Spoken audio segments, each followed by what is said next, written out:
J'ai dit gloire à Dieu. Alléluia. Amen. Amen. En quelques annonces rapidement. Les. Comment j'appellerais ça même? Nos cultes cette semaine, les cultes en semaine, en jeudi et puis vendredi, nous voulons faire les temps de prière, nous voulons faire ça un peu plus tôt. Donc jeudi, au lieu de venir à 18h, au lieu de faire 19h, 20h, nous allons faire 18h, 19h le jeudi. Et le vendredi, c'est la veille de l'église en principe, mais on ne fera pas veiller, mais on fera un temps de prière en faveur de la Côte d'Ivoire vendredi. Alléluia. Donc ce sera vendredi de 18h à 19h30. Pendant 1h30, on va venir ensemble vendredi, on va continuer de prier pour le pays. Amen. Amen. Ok. Nos heures de culte ne changent pas. Amen. S'il y a quelque chose, on vous tiendra informé. Mais les heures de culte ne changent pas. Gloire à Dieu. Donc on sera là dimanche prochain aux mêmes heures, en 9h et comment je dirais ça et 10h30. Amen. Donc les leaders, on n'aura pas de réunion après le culte. Amen. On va rentrer tranquillement. On fera la réunion plus tard. Gloire à Dieu. Amen. Voici un peu les annonces que je voulais faire. Je voulais inviter le doyen à venir. Le doyen m'a parlé d'une vision que le Seigneur lui a montrée. Et je lui ai dit que je pense qu'il est bien qu'il en parle avec l'église. Viens, doyen. Je sais qu'avec le pasteur Kadi, on a prié pour la Côte d'Ivoire. Mais actuellement, c'est une période très sensible. Et je pense que c'est important que nous sachions un peu les choses que le Seigneur dit aux uns aux autres. Amen. Pour qu'on continue de prier. Hein? Ok, doyen. Merci, Daddy. Amen. Soyez bénis. Je pense que Mamie a tout dit. J'avoue que hier soir, j'étais là, je somnolais et j'ai eu un flash, c'est-à-dire quelque chose m'est passé comme ça et j'ai vu que l'église allait être attaquée. Bon, j'ai banalisé, j'avoue, je me suis levé et j'ai commencé à mener des réflexions pour dire, mais actuellement, ce qui se passe, c'est le pouvoir et l'opposition qui se battent. Qu'est-ce que l'Église a à voir avec cette affaire pour qu'on puisse être attaqué? Et bon, j'ai essayé de continuer de prier comme on le prie normalement. Et ce matin, il y a la diaconesse Tina qui m'a appelé et elle me dit qu'elle a eu un flash. Et quel flash? Elle a eu exactement la même chose. Elle dit vraiment, elle a vu aussi, elle a eu un flash où l'église est attaquée. Elle dit, et je lui parle aussi de mon expérience de la nuit. Et je dis, bon, c'est que elle me dit, mais ça veut dire quoi? Je lui ai dit, sûrement que les prières que nous faisons ne sont pas vaines. Donc, je suis venu juste, j'ai partagé au pasteur, il m'a dit de partager à l'église. Juste vous rassurer au peuple de Dieu que quand nous prions, ce n'est pas en vain. Parce que tout ce qui se passe, j'avoue qu'on peut avoir des cœurs partisans, mais nos prières n'ont pas été vaines. Et tout à l'heure, comme je l'ai dit, Maman Kadi a développé l'introduction que moi j'avais. Elle a tout dit. Donc c'est pour dire que l'église, ce n'est pas le bâtiment que nous voyons. C'est chacun de nous. Et lorsque l'image vient, qu'on sera attaqué, c'est-à-dire que hier, il devait y avoir peut-être un cataclysme. Mais à cause de nos prières, chacun a fait ce qu'il devait faire, selon ce que l'Esprit lui a dit de faire. Donc, ce matin, je voudrais juste faire un complément de prière, pour que chacun de nous puisse véritablement se saisir de tant de prières que le Seigneur nous demande de faire. N'attendons pas quand nous sommes isolés, et nous allons juste crier Seigneur, Seigneur. Mais tout ce que le Seigneur demande à son Église de faire, faisons l'effort de nous associer. Et je voudrais véritablement demander au peuple de Dieu, ce que le Seigneur te demande de faire, ne regarde pas ce que tu vois sur les réseaux sociaux, sur ce que tes amis te disent, mais essaie que ton cœur te convainc de venir à l'église. Quand tu dois venir à l'église, prier le Seigneur. Ne regarde pas à tout ce que tu entends pour interférer sur l'Esprit de Dieu qui travaille en toi. C'est important. Internet, c'est notre métier. On sait qu'il y a beaucoup de choses. Donc, soyons vigilants que notre cœur ne se trouve point. Et c'est ce message que nous avons eu depuis la semaine dernière. Mais pourquoi nous sommes troublés quand on nous demande de venir à l'église, on nous demande de venir prier. Nous sommes prêts à aller dans nos supermarchés tranquillement, aller faire nos courses facilement. Mais lorsqu'on doit prier, nous sommes obligés de faire des révisions de programmes parce que nous avons peur. L'église veut quand même tenir compte des sensibilités des uns et des autres. Mais notre foi doit être plus grande dans cette saison. Notre foi doit être plus grande dans cette saison. Notre foi doit être plus grande dans cette saison. Parce que partout où nous sommes, on sera peut-être attaqué. C'est la vision que nous avons eue. Mais au nom de Jésus, personne ne sera attaqué. Alors tu vas te lever et tu vas réclamer une carapace. Et tu seras invisible devant l'ennemi. Partout où tu seras, que tu sois invisible, quelle que soit la prière qui est sortie de toi, que l'ennemi ne te voie pas comme cible, que l'ennemi te dépasse. Parce qu'en cette saison, nous avons la victoire. Alors élève la voix et demande au Seigneur de te rendre invisible vis-à-vis de l'ennemi. L'ennemi va chercher à t'attaquer, mais il sera vaincu. Toutefois qu'il va t'attaquer, il sera vaincu. Parce que tu as la carapace du Saint-Esprit. Alors prie mon frère, élève la voix et prie. Seigneur, nous voulons te bénir pour ce que tu nous montres en flash, pour ce que tu nous présentes. Et je sais que chacun de nous ici a reçu ce même message. Maman Kadi est venue, on ne sait pas parler, elle a reçu le même message. Seigneur, notre esprit est un. Et dans cette saison, notre esprit un vaincra le diable. Le diable veut se saisir de nous pour nous débourder, pour nous éloigner de notre chemin. Il a menti parce que nous sommes plus que vainqueurs. Ce soir, nous croyons que Seigneur, nous avons la protection divine de l'Éternel. Rien ne pourra contre nous. Rien ne pourra contre nous. Tout ce qui a été planifié contre les églises de Christ sont voués d'échec. Au nom de Jésus. Au nom de Jésus. Peuple de Dieu, on va faire une dernière prière. La dernière prière. Et c'est ce que la diaconesse avait dit. Nos leaders, nos pasteurs seront inquiétés. Parce qu'aujourd'hui, j'avoue que chacun interprète les prédications de nos leaders. L'esprit leur dit. Il y en a qui disent que c'est vraiment l'esprit. Est-ce pas leur cœur partisan? Vous voyez que nous sommes dans un temps d'interprétation. Et ils peuvent avoir des problèmes. Parce que nous sommes en ligne. Chacun peut interpréter. Nous allons prier pour nos leaders. Dieu leur parle. Et qu'ils parlent au nom du Seigneur. Et que rien ne leur arrive. Parce que c'est Dieu qui leur permet de parler. Nous avons peut-être des oreilles à entendre selon le camp dans lequel nous sommes. Mais Dieu parle à ses hommes. Et nous allons prier afin que l'Esprit de Dieu les garde. L'Esprit de Dieu les garde. L'Esprit de Dieu les protège. Et que tout ce qu'ils disent soit scellé dans le sang de Jésus. Et que rien ne leur arrive. Alors prions pour nos leaders. Seigneur, nous voulons encore une fois te confier cela même que tu as établi sur tes différentes églises. Seigneur, ta parole vient pour soulager ton peuple. Ta parole vient et sera peut-être détournée par l'ennemi. Seigneur, mais le canal par lequel cette parole vient, nous voulons protéger ces différents canaux. Nous voulons protéger ces différents canaux par la puissance du Saint-Esprit que tu as déversé dans ce monde.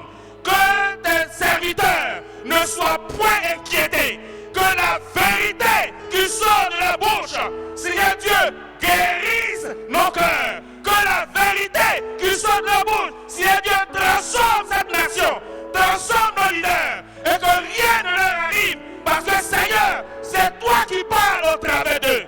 Père, que rien ne vienne encore une fois les détourner de leur voix, que rien ne vienne les détourner de ta parole, là où ils puissent et de leur respiration, que rien ne vienne les déconnecter de leur respiration, de la Bible, que tout ce qu'ils diront vient de toi, ô Éternel, et que rien ne puisse encore une fois fragiliser leur foi, qu'ils soient forts dans ces temps Au nom de Jésus. Au nom de Jésus. Amen. Au nom de Jésus. Amen. Nous avons la victoire au nom de Jésus. Amen. Nous avons la victoire au nom de Jésus. Amen. Tu vas acclamer le Seigneur, le roi des rois, celui qui nous protège tous. Au nom de Jésus, j'ai prié. Amen. Soyez bénis, peuple de Dieu. Amen. Amen. Merci au doyen. Est-ce qu'on va acclamer le Seigneur pour le doyen? Amen. Gloire à Dieu. Veuillez vous asseoir. Ça, c'est une prière des patriarches. Doyennaille. Alléluia. Que Dieu soit loué. Amen. Hein? Gloire à Dieu. Amen. Amen.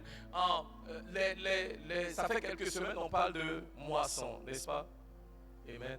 Mais ce matin, laissez-moi bien qu'on va mettre pause sur le message de la moisson. Je devrais continuer aujourd'hui. Amen.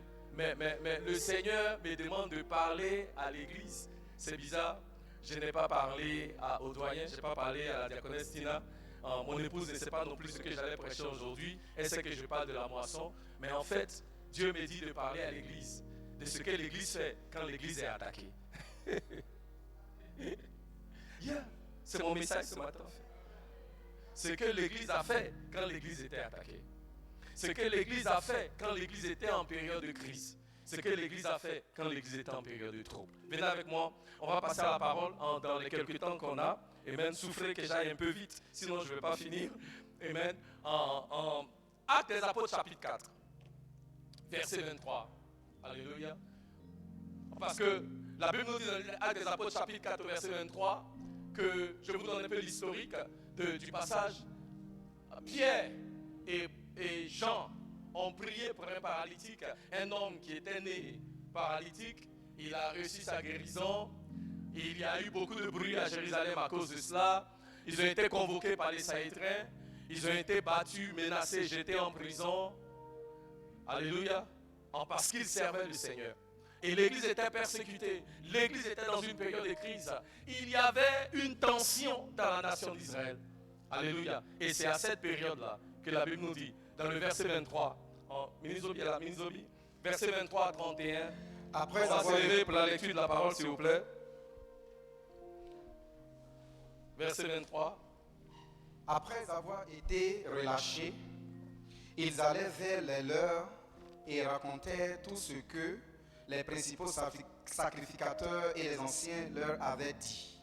Lorsqu'ils l'eurent entendu, ils élevèrent à Dieu la voix tous ensemble et dirent: Seigneur, toi qui as fait le ciel, la terre, la mer et tout ce qui s'y trouve, c'est toi qui as dit par le Saint-Esprit, par la bouche de notre Père, ton serviteur David. Pourquoi ce tumulte parmi les nations et ces vaines pensées parmi les peuples? Les rois de la terre se sont soulevés et les princes se sont ligués contre le Seigneur et contre son oint.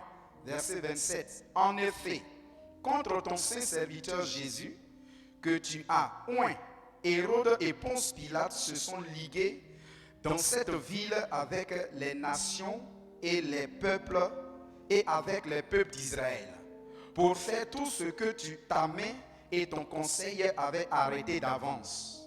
Et maintenant, Seigneur, vois leurs menaces et donne à tes serviteurs d'annoncer ta parole avec une pleine assurance, en étendant ta main pour qu'il se fasse des guérisons, des miracles et des prodiges par le nom de ton saint serviteur Jésus. Verset 31. Quand ils eurent prié, le lieu où ils étaient assemblés trembla. Ils furent tous remplis du Saint-Esprit et ils annonçaient la parole de Dieu avec assurance. Dis Amen. Amen. Amen. Asseyez-vous. Alléluia. Ce matin, je vais nous parler de la force que Dieu nous donne dans les moments de crise. La force que Dieu donne à son Église dans les moments de crise. Parce que le passage que nous avons lu situe un contexte dans lequel l'Église à Jérusalem était en crise. L'Église était troublée de toutes parts. J'aimerais commencer mon message ou introduire mon message en évacuant. Je vais évacuer ce que j'appelle 3 mythes dans l'Église concernant les troubles ou concernant les crises. Mythe numéro 1. Il y a certaines personnes qui estiment que quand tu es chrétien, tu es exempté des troubles et des crises. Ah, quand tu as donné ta vie à Jésus, tu n'as plus de problème. Mais ce n'est pas vrai. L'Église peut connaître des troubles. Les enfants de Dieu peuvent être confrontés à des périodes de crise et des périodes de troubles. C'est le Seigneur Jésus lui-même qui a dit dans le livre de Jean, chapitre 16, au verset 33, « Dans ce monde, vous aurez quoi? Des tribulations. » Jésus ne parlait pas à des impies. Jésus parlait à ses disciples. Il parlait à des croyants. Alléluia. Donc dans ce monde, bien-aimé, on peut avoir des tribulations. Et si, je ne dirais pas si, aujourd'hui, la nation dans laquelle nous sommes connaît des tribulations, une période de crise, une période de trouble. Amen. Et puisque nous sommes dans la nation, donc nous sommes aussi affectés par cela. Amen. Donc les croyants ne sont pas exempts, ne sont pas soustraits des crises et des troubles. 2. Le mythe selon lequel une crise est un obstacle au plan de Dieu. Yeah. Parce qu'il y a des crises que Dieu utilise pour la gloire de son nom. Alléluia. Donc ce qui se passe aujourd'hui, que cela ne soit pas pour... Il y a de nombreuses personnes qui disent, mais Seigneur, on a prié, Seigneur, on a jeûné, mais qu'est-ce qui se passe? Non, on doit comprendre que même ce qui se passe là, dans le plan global de l'Éternel, c'est pour sa gloire. Est-ce que quelqu'un peut dire Amen? Alléluia. Amen. Parce que souvent, la crise, le trouble, est une partie essentielle, est une partie importante dans l'accomplissement du plan de Dieu. Joseph, qui avait une destinée de quelqu'un de grand, a dû d'abord passer par l'esclavage, la prison, avant de se retrouver au palais. La Bible dit dans le psaume 105, au verset 19, jusqu'au moment où la parole s'accomplit dans la vie de Joseph. La parole l'a éprouvé. Joseph a traversé des crises. Mais les crises qu'il a traversées n'étaient pas un obstacle pour Dieu. En dépit des crises, Dieu a accompli son propos. En dépit de ce que nos yeux peuvent voir, Dieu accomplit son dessein dans la vie de cette nation ivoirienne. Si tu es d'accord, dis Amen. 3. Le mythe selon lequel triompher dans la crise dépend de nos capacités ou de nos forces. Mais la Bible nous montre que cela n'est pas toujours le cas. Car triompher dans la crise dépend plutôt, non pas de nos capacités, mais plutôt de notre obéissance aux instructions de Dieu. La Bible nous dit de 2 Chroniques, chapitre 20, verset 20, que Israël et le roi Jéhoshaphat étaient au devant d'une crise. Et Dieu a parlé au roi et il lui a dit, ô roi, la victoire, ce n'est pas toi qui combats, c'est moi qui combats. Ce que tu feras, va à la bataille en ayant le groupe de louanges au devant de toi, Judas en premier. Et la Bible dit, Jéhoshaphat a obéi et c'est en obéissance à l'instruction de Dieu que Jéhoshaphat a reçu la victoire. Alléluia. Donc bien aimé, le peuple de Dieu peut se retrouver dans des crises. Le peuple de Dieu peut se retrouver dans des problèmes. Le peuple de Dieu peut se retrouver étant la cible de l'ennemi pour lui faire du mal. Mais le passage que nous avons lu nous donne ce que j'appelle 4 vérités spirituelles de comment est-ce que Dieu veut que nous soyons forts dans les temps de crise. Alléluia. On peut parler de ça. Si tu es d'accord, il faut dire, pasteur, dis-nous. Alléluia. Première vérité spirituelle. Nous retrouvons cela au verset 23. La Bible dit ceci. Minisobi, verset 23. Après avoir été relâchés, ils allaient vers les leurs et racontaient tout ce que les principaux sacrificateurs et les anciens leur avaient dit. Ils ont été menacés, battus, emprisonnés. Et quand on les a relâchés, qu'est-ce qu'ils ont fait? Ils allaient où? Pardonnez, aidez-moi, vous êtes fatigué? Bon, au cas où vous ne le saviez pas, on est au deuxième culte. Donc depuis là, c'est moi ici debout, je prêche. Vous êtes assis seulement. Ouais. Alléluia. Donc aidez-moi à prêcher, qui ne serait pas long. Quand on les a relâchés, lisons tous ensemble. Après avoir été relâchés, ils ont fait quoi? Ils allaient. Après avoir été relâchés, ils allaient. Très bien. La Bible dit, quand on les a relâchés, ce qu'ils ont fait, c'est qu'ils sont allés à l'église. Dans les moments de crise, si nous serons forts, si nous allons triompher, alors nous devons apprendre à partager notre personne avec notre communauté spirituelle. S'il y a un moment où on a besoin d'être à l'église avec les frères dans la foi, c'est aujourd'hui.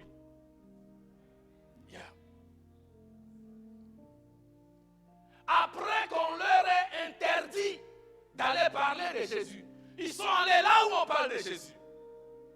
Ils sont allés faire les leurs. Ils sont allés retrouver d'autres croyants.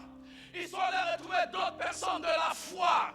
Ils se sont retrouvés dans la maison du Seigneur pour continuer de parler des bienfaits du Seigneur.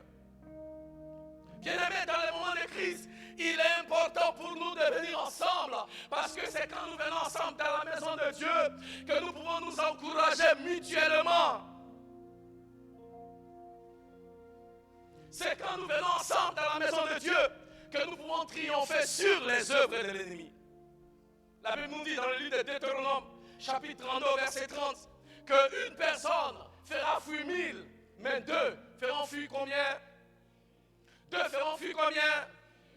La Bible dit dans le livre de Matthieu, chapitre 18, verset 19, c'est Jésus qui parle. Jésus dit, encore je vous le dis, si 2 d'entre vous s'accordent sur la terre pour demander une chose quelconque, elle sera accordée par mon Père qui est dans les cieux. Si combien d'entre vous, alléluia, si moi je viens m'accorder avec toi mon frère, avec toi ma soeur, Jésus dit, notre prière que nous élevons d'un commun accord, il y a quelque chose de puissant que lui Dieu va faire, qu'il ne peut pas faire. Si moi je suis à la maison, toi aussi tu es à la maison, et on n'est pas ensemble pour élever la voix vers le Seigneur. Bien-aimé, il y a une puissance quand le peuple de Dieu, quand l'église de Jésus-Christ se réunit pour élever la voix, la gloire de l'Éternel se manifeste.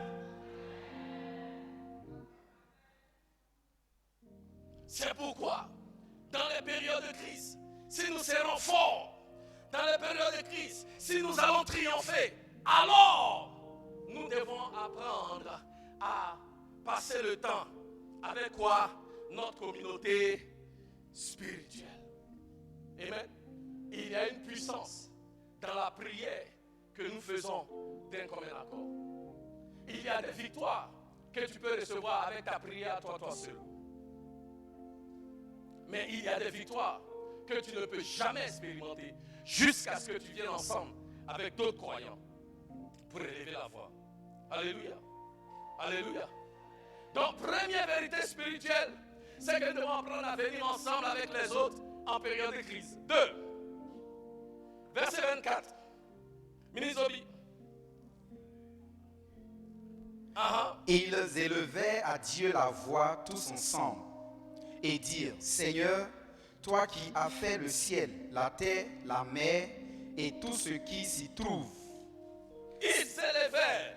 C'est bon. Et lorsqu'ils l'eurent entendu, ils élevaient la voix à Dieu tous ensemble et dirent, lisons, Seigneur,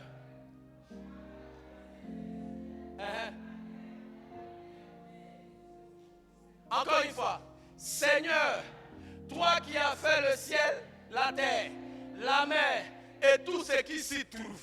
La prière qu'ils ont élevée, c'est de dire, Seigneur, c'est toi qui as fait le ciel, la terre, la mer et tout ce qui s'y trouve. Alléluia. Première chose, il faut partager, il faut venir et s'associer aux autres croyants comme nous-mêmes. Et deuxièmement, il faut que nous nous souvenions, il faut que nous nous rappelions que Dieu, peu importe les circonstances, est toujours sur son trône.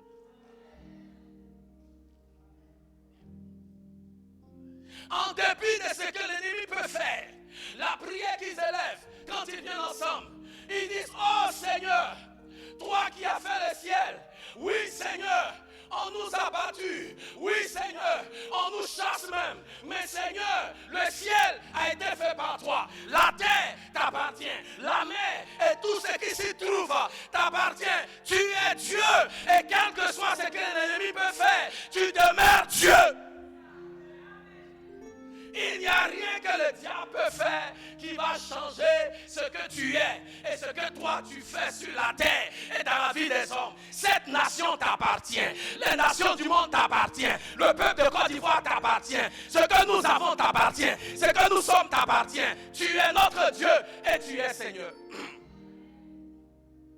Quel que soit ce que l'ennemi peut faire, nous devons toujours nous rappeler qu'il y a un Dieu et que ce Dieu-là est toujours sur son trône. Et que c'est lui qui est au contrôle. Et que c'est lui qui a le dernier mot. La Bible dit dans le livre d'Ésaïe, chapitre 6 au verset 1, que dans l'année où le roi Ozias mourut, Ésaïe dit: je vis l'Éternel, assis sur son trône, haut et élevé, et sa gloire remplissait le temple. Alléluia. Amen. Ésaïe, l'année où Ésaïe a vu, et c'était l'année où le roi Ozias mourut. La Bible nous dit que le roi Ozias était un personnage influent dans la vie d'Israël. Quand il est mort, c'est comme l'année où Feu Boigny est mort en Côte d'Ivoire. Comment les Ivoiriens étaient désemparés et désespérés. Quand Ozias est mort, quand vous étudiez ces passages, c'est comme ça qu'Israël était. Tout le pays était désemparé, tout le pays était découragé, tout le pays était abattu. Mais la Bible dit, en cette saison-là, pendant que le roi terrestre est mort, le roi céleste, il était assis sur son trône. Alléluia. Il régnait en majesté, il régnait en puissance. Ça veut dire que quel que soit ce qui s'est passé sur la terre, l'Éternel, il était serein, il était au contrôle, il regardait toutes choses, il avait le contrôle de toutes choses, il n'était pas ébranlé, il est toujours Dieu. Les hommes, les dieux, les rois de cette terre peuvent venir et partir, mais le roi des rois, le Seigneur des seigneurs, le Dieu tout-puissant, lui il est éternel, son règne n'a pas de fin, il règne d'éternité en éternité, il règne de génération en génération, il règne à Mayakoria. Yema, il est l'alpha et il est l'oméga. Il est le Dieu grand, il est le Dieu puissant, créateur du ciel et de la terre. C'est lui qui a créé la Côte d'Ivoire, c'est lui qui a établi cette nation, c'est lui qui a créé les peuples de cette nation, c'est lui qui a créé les tribus de cette nation. L'Éternel connaît cette nation. Cette nation appartient à Dieu, quelles que soient les circonstances. Dieu à qui la Côte d'Ivoire appartient est au contrôle et tous verront sa gloire. Si Dieu est d'accord, dis yes.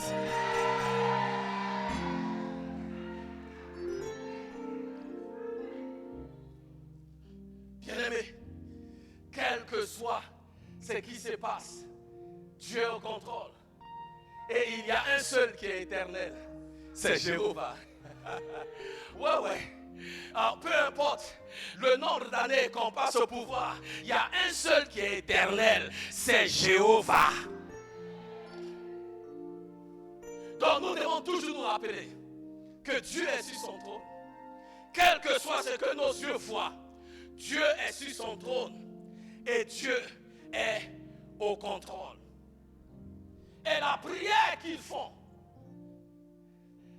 quand vous regardez la prière, ça nous montre qu'ils mettent en relief 3 choses dont on doit se rappeler quand on prie dans le moment de crise. Regardez le verset qui suit. Verset 25, Minisobi. C'est toi qui as dit par le Saint-Esprit, par la bouche de notre Père, ton serviteur David. Pourquoi ce tumulte parmi les nations? Pourquoi ce tumulte parmi les nations? Et ces vaines pensées parmi les peuples. Et ces vaines pensées parmi les peuples. Continue, les rois de la terre. Les rois de la terre se sont soulevés et les princes se sont ligués contre le Seigneur et contre son oint. Les rois de la terre se sont soulevés et les princes se sont ligués contre le oint du Seigneur. Alléluia. Il dit, pourquoi ce tumulte parmi les nations? Pourquoi ces vaines pensées parmi les peuples? Première chose, que leur prière, dans leur prière, il veut que nous nous souvenions, c'est que le diable peut agir, mais ce que le diable fait est limité. Ce que l'ennemi peut faire est limité. Ce que l'ennemi peut faire a une date d'expiration. Il dit, pourquoi ce tumulte parmi les nations? Les rois de la terre se sont soulevés, les princes se sont ligués contre le Seigneur. Il dit, et ces vaines pensées parmi les peuples. Ça veut dire que tout ce que l'ennemi peut faire est vain. Ultimement, la gloire de l'Éternel va se manifester. Et dans leur prière, il le signifie. Oui, actuellement on est troublé. Oui, actuellement on nous interdit de faire des choses. Oui, actuellement les choses sont difficiles. Mais ce que l'ennemi peut faire est vain. Ce que l'ennemi peut faire a une date d'expiration. Et ce matin, je suis venu proclamer que la date d'expiration des œuvres de l'ennemi dans cette nation, dans la vie des Ivoiriens et des Ivoiriennes, arrive à son terme dans le nom de Jésus. 2, verset 27, ministre Obi. En effet, que tu as oint, Hérode et Ponce, dis après moi, Hérode et Ponce Pilate se sont ligués dans cette ville avec les nations et avec les peuples d'Israël. Deuxièmement, dans leur prière, ils disent, souvenez-vous toujours, il y a toujours des gens que le diable va trouver pour faire son travail. Hérode, Ponce Pilate, ça c'était les gouverneurs. Ils se sont ligués. Les nations et les peuples avec les peuples d'Israël. C'est-à-dire, toi-même tes propres gens, c'est eux qui vont s'élever contre toi. Toi-même tes propres frères, c'est eux qui vont s'élever contre toi. Ce sont des juifs qui se sont levés contre d'autres juifs. Il dit le peuple d'Israël, Hérode, Ponce Pilate, les nations, les peuples d'Israël, l'ennemi va toujours trouver des gens qu'il utilise pour faire son travail. Et ça, depuis le temps de Jésus jusqu'à maintenant, ça n'a pas changé. Le diable a toujours des personnes qui sont disponibles pour faire son travail. Alléluia. Amen. Mais regardez ce que le verset 28 nous dit.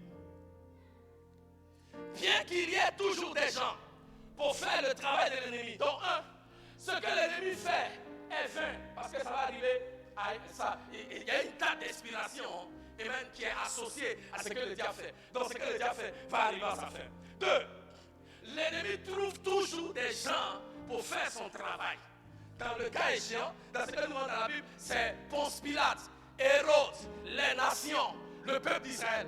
C'est ces entités-là que l'ennemi utilise pour semer la désolation, pour opprimer son peuple. Alléluia. Mais il continue, verset 28. Pour faire tout ce que ta main et ton conseil avaient arrêté d'avance. Attends. Pour faire quoi? Tout ce que ta main et ton conseil avaient arrêté d'avance. Donc, troisièmement, ils disent, Dieu dit, bien que le diable s'est levé et que ses œuvres soient vaines, bien que le diable ait des agents qui travaillent, que ton cœur ne se trouve pas, Dieu est au contrôle. Même de ce que l'ennemi fait, Dieu est au contrôle, parce que la Bible dit, pour faire ce que ta main et ton conseil avaient arrêté d'avance. Donc ce que nous voyons, bien-aimés, ça peut sembler bizarre, mais c'est ce que Dieu, dans son conseil, a déjà arrêté d'avance. C'est ce que l'Éternel lui-même, dans son conseil, a déjà ordonné, et ce que Dieu a ordonné est bon pour nous.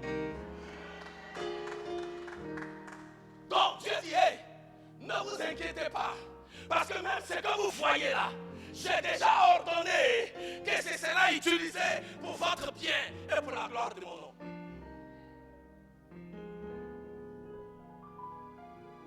Toutes ces choses-là, ne vous inquiétez pas, car moi l'Éternel, je suis au contrôle.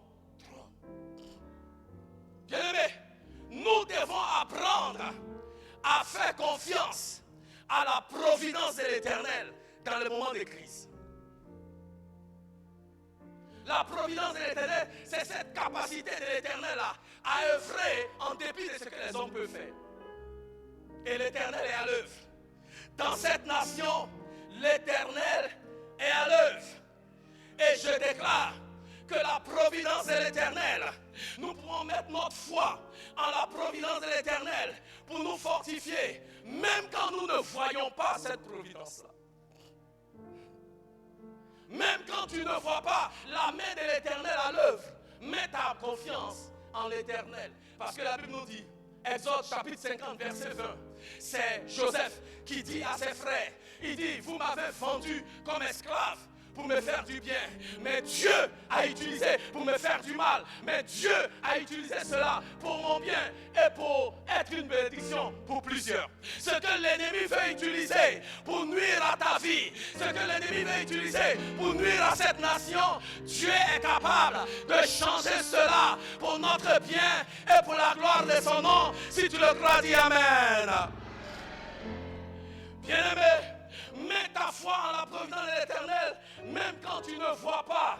Mets ta confiance en la providence de l'Éternel, même quand tu ne comprends pas. On s'est dit des fois, Seigneur, on a prié, on a jeûné, mais on ne comprend pas, Seigneur, ce qui se passe. Parce qu'il semble qu'il n'y a rien, quoi. Alléluia. Il semble que plus on prie, plus on est oppressé. Bien-aimé, dans cette situation-là, mets ta confiance en la capacité de Dieu de changer les circonstances, même quand tu ne comprends pas. La Bible dit dans le livre de 2 Rois qu'il y avait une femme qui était veuve, femme d'un prophète, qui a perdu son mari. Et les créanciers sont venus, ils ont dit à la dame, ton mari nous devait de l'argent, paye-nous, sinon on va prendre tes enfants comme esclaves. Et la dame, elle court voir le prophète Élisée. Elle lui explique la situation. Le prophète lui dit, qu'est-ce que tu as? Elle dit, j'ai juste un peu d'huile. Il dit à la femme, écoute, va, emprunte des vaisseaux, emprunte comment on appelle ça? Des vases. Il dit, emprunte avec tes voisins, emprunte beaucoup de vases. Va, et le peu d'huile que tu as là, renverse dans les vases que tu as. Alléluia. Et j'imagine, elle regarde le prophète, lui dit, prophète, je ne comprends pas. Il dit, tu n'as pas besoin de comprendre. Prends un peu la sonde et puis commence à renverser, même si tu ne comprends pas. Mets ta foi en la providence de Dieu. Mets ta foi en la capacité de Dieu de faire l'impossible, d'accomplir l'impassable et de faire ce qu'aucun homme ne peut faire. Et la Bible dit, elle a emprunté les vases. Elle a renversé l'huile. Et l'huile a rempli tous les vases. Et l'huile s'est arrêtée quand elle n'avait plus de vases.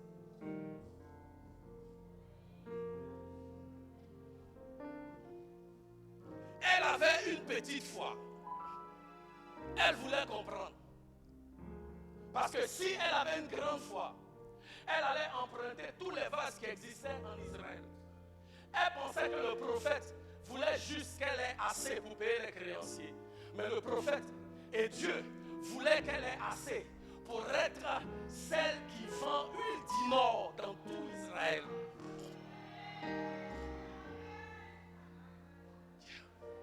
Ouais. Et souvent c'est ça notre problème, bien-aimé. On ne comprend pas que même au milieu d'une pandémie, au milieu d'une situation de crise, Dieu peut manifester sa gloire. On veut tout comprendre. Alléluia. Mais l'intelligence de Dieu va au-delà de la logique des hommes.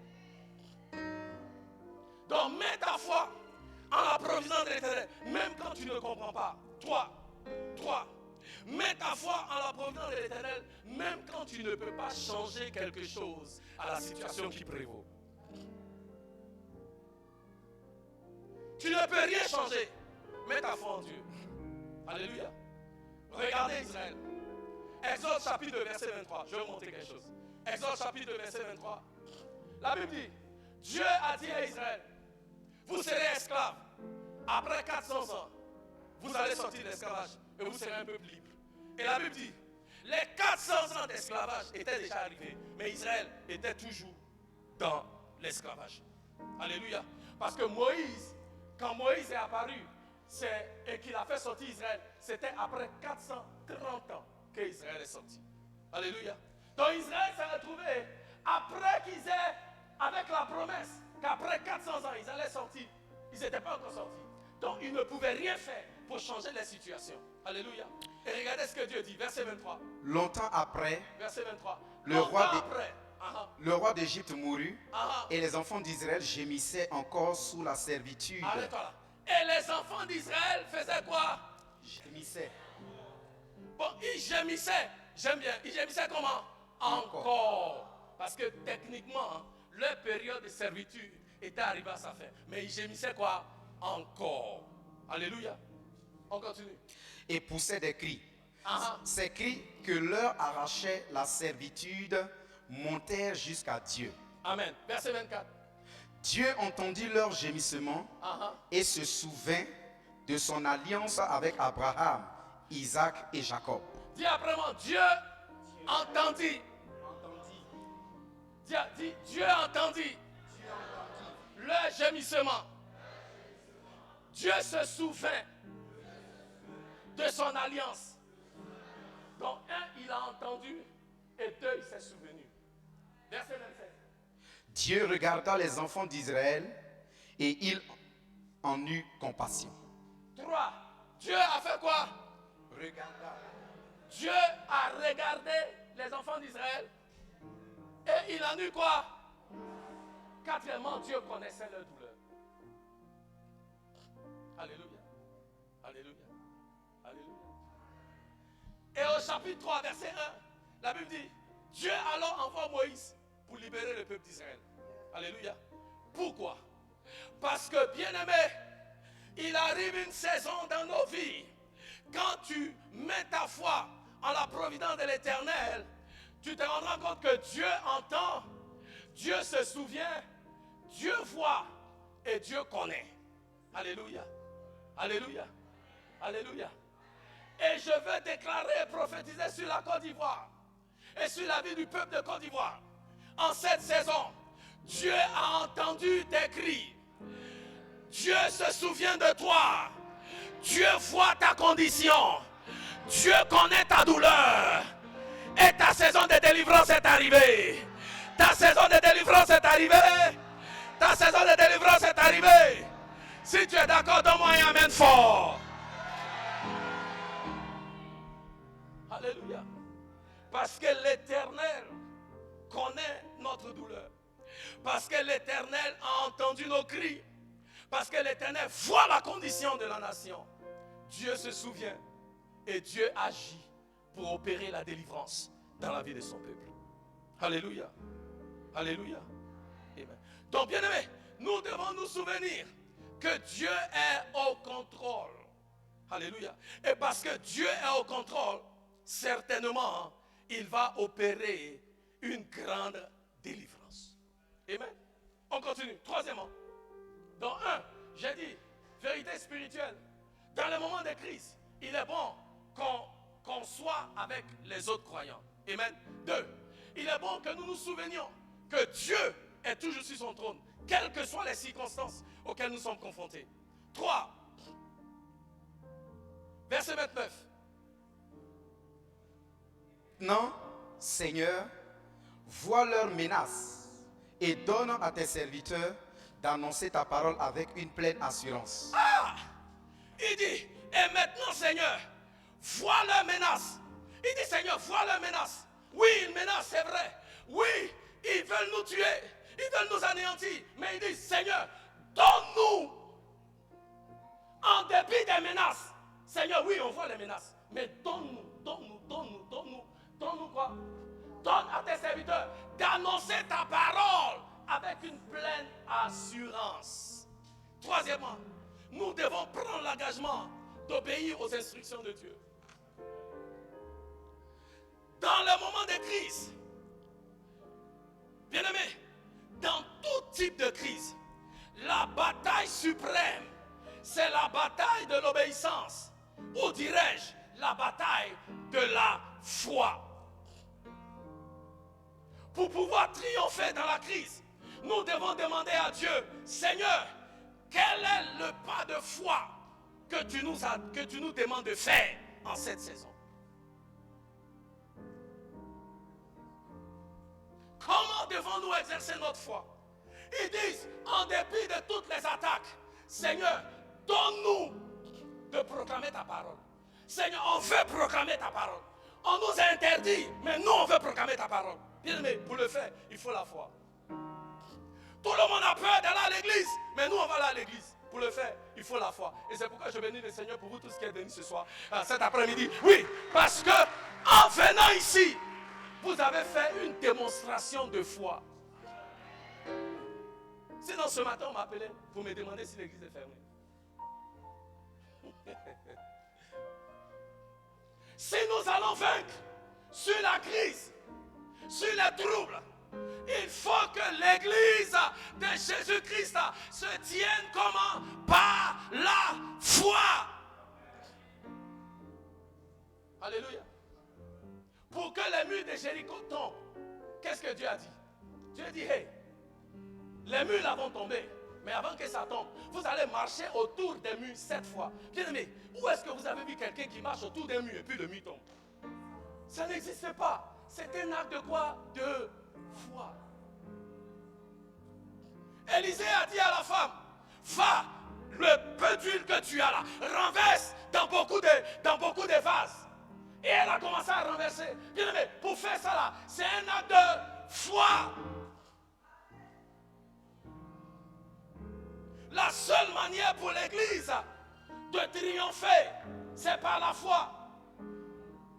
Moïse était devant la mer Rouge avec le peuple d'Israël. Dieu dit, hey Moïse, est dans le bâton, la mer va se diviser. Bien aimé, tu as déjà vu bâton que tu étais un peu, ça divise, mais va pas au bout et tu vas essayer, on va voir.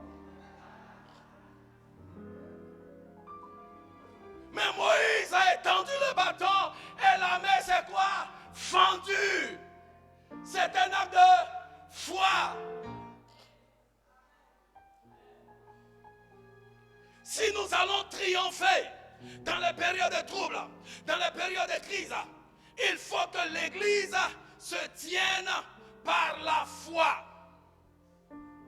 Il faut que l'Église déclare par la foi le plan de Dieu, la volonté de Dieu dans cette nation.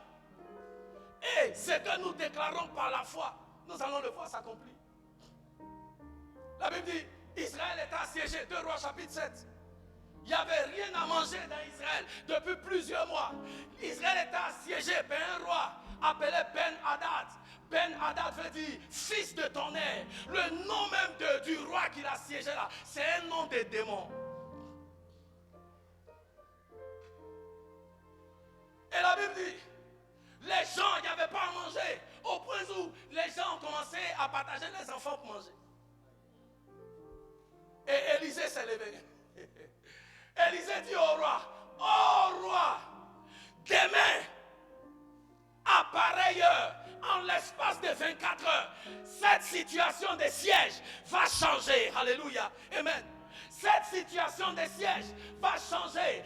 Élisée s'est tenu un seul homme qui a parlé de la part de l'Éternel. Et la parole de l'Élysée en 24 heures a changé la condition d'Israël. Bien-aimé, Élisée à cette période représentait l'Église. L'Église en Côte d'Ivoire a besoin de se tenir par la foi et déclarer demain à pareille heure, il y aura la paix, il y aura la réconciliation.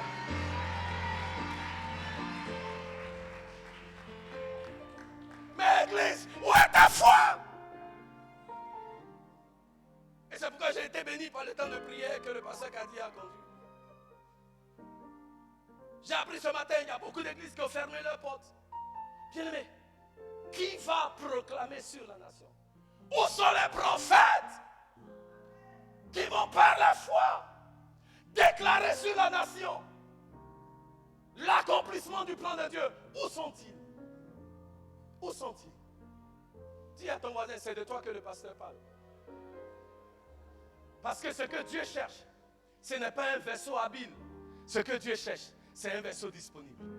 Et ce matin, si par la foi, tu te tiens et tu crois fermement, alléluia, que ce que Dieu dit, ce qu'il accomplit, il dit ma parole qui est sortie de ma bouche, elle ne va pas me revenir sans accomplir son effet. Par la foi, tu vas élever la voix, tu vas proclamer la paix de l'Éternel sur cette nation. Tu vas proclamer la vie dans la vie des hommes et des femmes de cette nation. Tu vas proclamer la prospérité. Et ce que tu proclames par la foi, c'est ce que Dieu va. Yeah.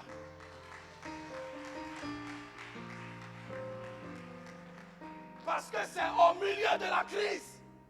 Ils n'ont pas dit Seigneur, envoie-nous des boucliers, envoie-nous des anges pour nous protéger. Regardez la prière. Ils n'ont pas demandé des anges pour les protéger. Hein? Ils n'ont pas demandé qu'on garde les supermarchés ouverts. Seigneur, Coco Vico n'a qu'à rester ouvert. Je n'ai pas encore payé une. C'est pas ça la prière. La prière, c'est Seigneur, donne-nous de déclarer ta parole. Pourquoi? Parce que la parole de Dieu est esprit et vie. La parole de Dieu donne vie à ce qui était mort. Et la parole de Dieu appelle à l'existence ce qui n'était pas. Donc si tu as la parole, tu as tout. Si tu as la parole, tu as ce qu'il te faut. Si tu as la parole, si tu as la parole. N'est-ce pas le Seigneur qui a dit, l'homme ne vivra pas de pain seulement, mais de toute parole qui sort de la bouche de Dieu. Bien aimé, si tu as la parole, tu n'as pas besoin de provision, tu as déjà la parole. Ils n'ont pas demandé autre chose. Ils ont demandé une parole. Dis après moi, oh Dieu, en cette saison, donne-moi une parole pour cette nation. Donne-moi une parole pour ma vie. Au nom de Jésus. Amen. Amen. Acclame le Seigneur. Mais il faut que je m'arrête. On doit faire la scène. La dernière chose, le verset 31 nous dit, quand ils ont fini de prier, verset 31. Quand ils eurent prié, le lieu où ils étaient assemblés trembla. Ils furent tous remplis du Saint-Esprit et ils annonçaient la parole de Dieu avec assurance. Quand ils ont fini de prier, bien-aimés, j'ai dit quoi? Dieu veut nous donner la force dans les temps de crise. Alléluia. Cette force-là, nous la recevons quand nous venons ensemble. Cette force-là, nous la recevons quand nous nous souvenons toujours que quelles que soient les circonstances, Dieu est toujours sur son trône. Cette force-là, nous la recevons quand nous exerçons notre foi. Alléluia. En cette saison. Et cette force-là, nous la recevons quand dans les périodes de crise, nous nous préparons pour expérimenter la présence de Dieu comme jamais de par le passé. Il n'y a pas un moment où Dieu se révèle comme dans les moments de crise. C'est quand il y a les troubles là, c'est ça Dieu aime. Alléluia. Parce que bien aimé, en période de trouble, attends-toi à expérimenter Dieu à une dimension que tu n'as jamais vue avant. Oh Côte d'Ivoire, attends-toi à expérimenter la présence de l'Éternel de manière miraculeuse. Amen.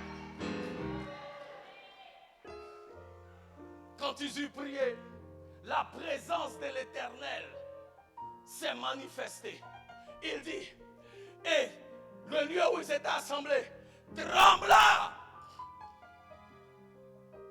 Parce que quand Dieu descend avec sa présence, tout ce qui est œuvre des ténèbres est anéanti et brisé. Alléluia. Acte chapitre 16 nous dit que quand il y a eu tremblement de terre, pendant que Paul et Silas priaient à l'Éternel, les portes de la prison s'ouvrirent et les chaînes sont tombées. Bien aimé, il y a un tremblement de terre dans cette nation. L'Éternel dit, je vais secouer la terre de la Côte d'Ivoire, je vais secouer le ciel de la Côte d'Ivoire, et tous verront la bonté et la fidélité de Jéhovah. Et ils furent tous remplis du Saint-Esprit et ils annonçaient la parole de Dieu avec assurance. Le mot assurance, c'est le mot en anglais boldness, qui veut dire ils annonçaient la parole de Dieu avec puissance. Ils annonçaient la parole de Dieu avec autorité. Ils annonçaient la parole de Dieu par une puissance céleste. C'est divine endowment, par un revêtement céleste. Voilà. Ils annonçaient avec assurance. Ça veut dire qu'ils annonçaient la parole de Dieu comme des personnes revêtues d'une puissance céleste. Ah, bien-aimé, en cette saison, tu ne vas pas annoncer la parole de Dieu comme avant. Tu vas annoncer la parole de Dieu remplie de l'Esprit de Dieu. Tu vas annoncer la parole de Dieu avec puissance. Tu vas annoncer la parole de Dieu avec assurance. Tu vas annoncer la parole de Dieu sans crainte. Tu vas annoncer la parole de Dieu de manière extraordinaire.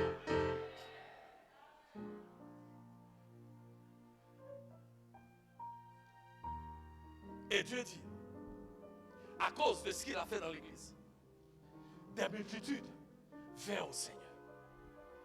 Là où on leur avait dit de ne pas parler du Seigneur, là où on voulait limiter l'église, l'église s'est multipliée. Dans les versets qui suivent. Mais à cause du temps, on n'ira pas jusque là-bas. Alléluia. Mais j'aimerais nous encourager ce matin, bien-aimés. En cette saison, ne restons pas loin de la maison de Dieu. Car la clé de notre victoire dans les temps de crise, c'est d'être ensemble. Alléluia. Alléluia. N'oublions pas que quel que soit ce qui peut se passer, Dieu est toujours sur son trône. Et troisièmement, n'oubliez pas qu'en cette saison, Dieu s'attend à ce que nous marchions par la foi.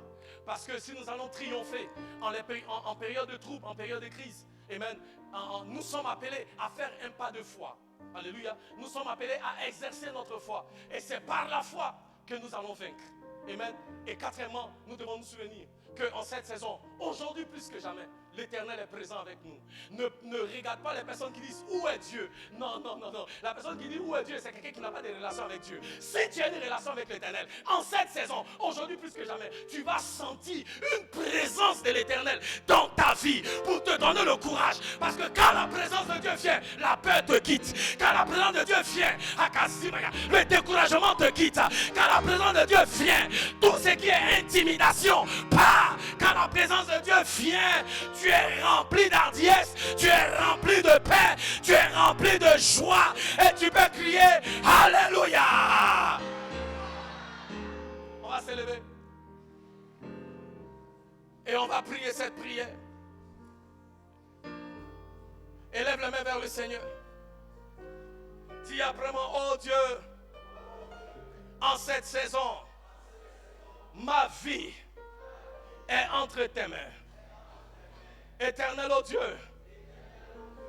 tu as dit dans ta parole, il y a une puissance dans la prière corporelle. Car un fera fuir 1000, mais 2 feront fuir 10 000. Éternel, quand nous venons ensemble, en tant qu'Église, il y a une puissance qui se manifeste de manière exponentielle pour faire reculer les ténèbres. Éternel, oh Dieu, que nous n'oublions jamais que tu es Dieu et que quelles que soient les circonstances, tu es toujours au contrôle. Éternel, oh Dieu, que en cette saison, notre foi en toi s'élève à un autre niveau. Merci Seigneur, maintenant même, de nous remplir de ta présence. Saint-Esprit de Dieu, viens, remplis-nous à nouveau.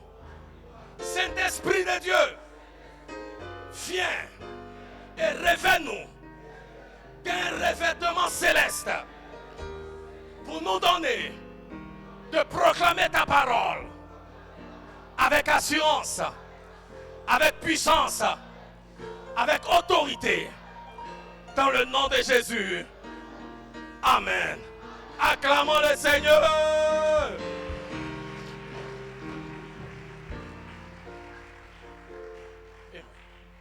Alléluia. Amen. Nous voulons dire merci à l'Éternel pour sa parole.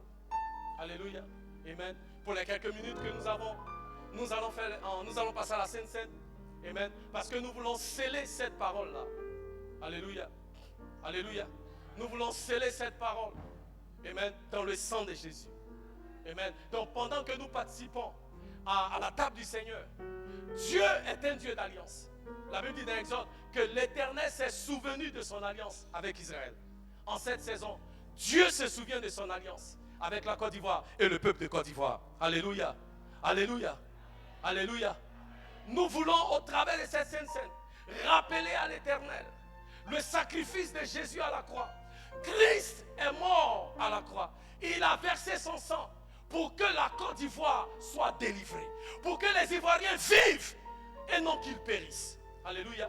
Et ce soir, cet après-midi, pendant que nous participons à la table du Seigneur, nous voulons rappeler à l'Éternel: Seigneur, le sacrifice de Jésus pour la Côte d'Ivoire n'a pas été en vain.